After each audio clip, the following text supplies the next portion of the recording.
A mund ta dalloni herezin nga e vërteta?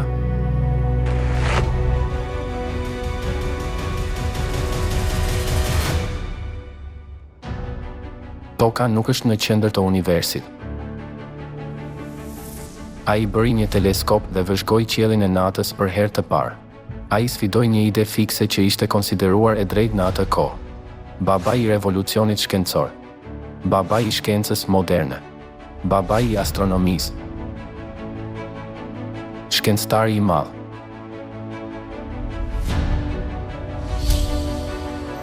Galileo Galilei. Të dielën e 2 të majit çdo vit mbahet një festë në kujtim të një gruaje. Edhe sot, pas 500 vjetësh, francezët e respektojnë, një patriote e flakt. Një heroin kombëtare që shpëtoi Francën në luftën 100 vjeçare. Jeanne d'Arc. Një model besimi për të gjithë të krishterët e botës. Një profet që u predikoi jo ebrenjve dhe themeloi shumë kisha shtëpiake edhe në vështirësi dhe rreziqe. Një ungjilltar që predikoi me guxim se Jezusi është Perëndi që erdhi si njeri. Apostulli Paul. Ai që erdhi si njeri për të shpëtuar mëkatarët 2000 vjet më parë. Jezu Krishti. Çfarë kishin të përbashkët këto figura historike? Heretik. Ata u quajtën heretik nga pushteti fetar i asaj kohe. Teoria e Kopernikut është e vërtetë. Teoria e Ptolemeut është e vërtetë.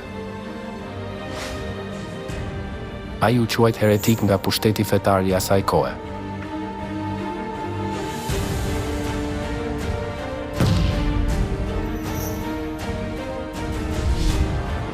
Një vajzë e cila u hodh në luftë për vendin e saj,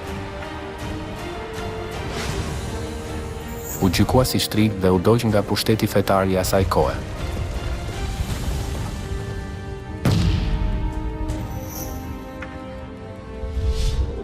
Edhe pse Jezusi u shfaq në ngjashmërinë njerëzore, ai ishte në natyrën e tij Perëndia.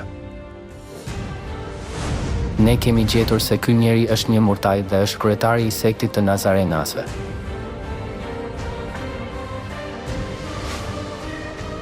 Apostulli Paul u quajt kryetari i herezisë, u përndoq dhe u vra nga pushteti fetar i kohës.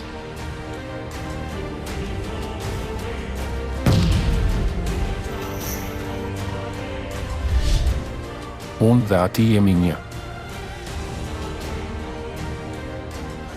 Ti, duke qenë njeri, e bën veten Perëndi.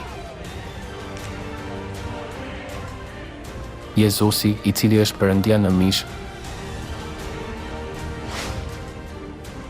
u cilësua si themeluesi i herezisë nga fuqia fetare e asaj kohe. Ai u kryqëzua në kryq.